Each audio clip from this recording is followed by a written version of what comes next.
one of the very first things we looked at practically with TIE was audience versus style.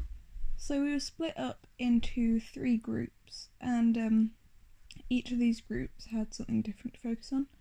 So one group was realistic and using like a Stanislavski kind of style and influence. One of them was a bit more like TIE with still kind of a realistic version of it. And then another version was just full on TIE, just using all the facilitation points that we'd learned up to that point. So we were all focusing on exams and how people react to them and the different kind of reactions. My group was just doing the fully realistic version. So while we didn't go completely realistic, as we did have a time jump in the middle of it, I feel like we did fairly well. We are quite used to that style, so I think we definitely had the easiest job just because we've been acting in this way for so long. But when we were looking at the other groups, it was quite interesting just to note the differences between all 3, despite all of us giving the same brief at the beginning, using the kind of different audience and style perspective. It was really interesting to look at. And then we went on, so that was mainly just difference in style, and then we went on to look at a difference in audience. So we were again split into 3 groups. There was one whose target audience was kind of like young kids in primary school. There was another group whose target audience was kind of like teenagers our age, and another one, and the final group, their target audience was kind of like the elderly, possibly people in like old people's homes and stuff like that.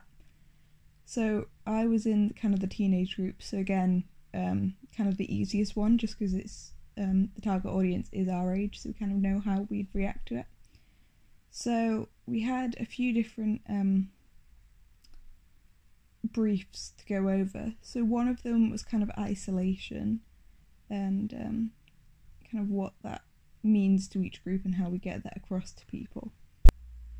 Another was intimidation, and the final one was bullying. So in our group, we started off with intimidation.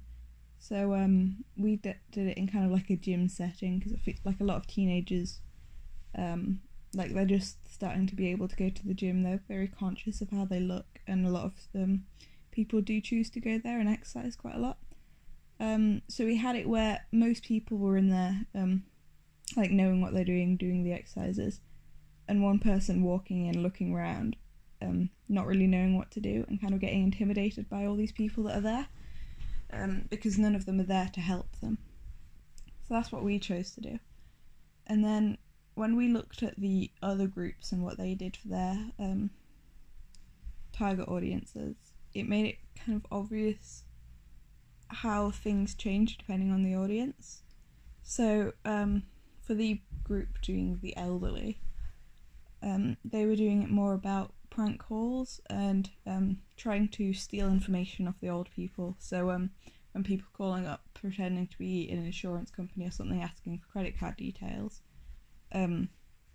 obviously that's, like, a lot of younger people can tell that's fake, but older people might not be able to, or know how to tell it's fake.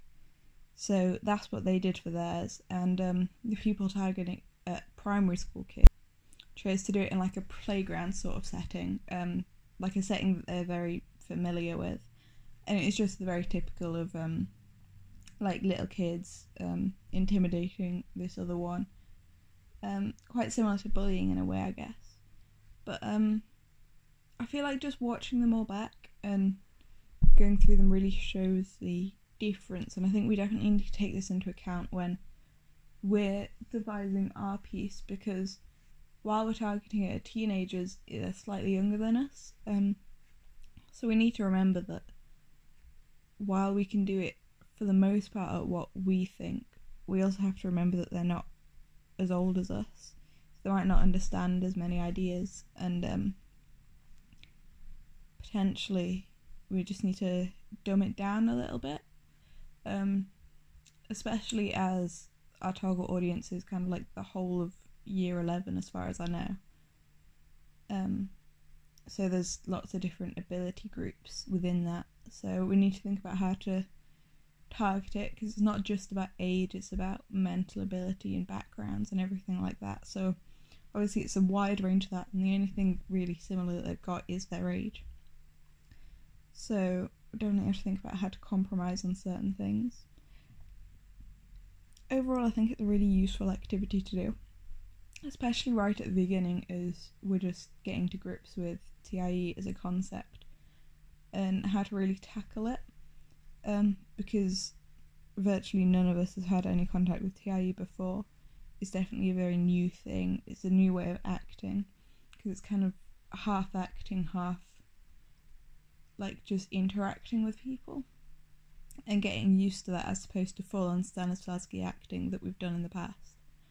It's quite different to get your head around, and it'll definitely take us a while to get used to it. As I think, looking at the things that we've come up with so far, they're not very interesting, I think, and the few bits of TIE that I've seen in the past, being an audience member, it's not nearly as engaging. And while it is only our first few lessons, we definitely need to get the grips of it soon, so we can kind of get past the actual workings of it and get into the actual meanings and messages that we're trying to get across to the audience.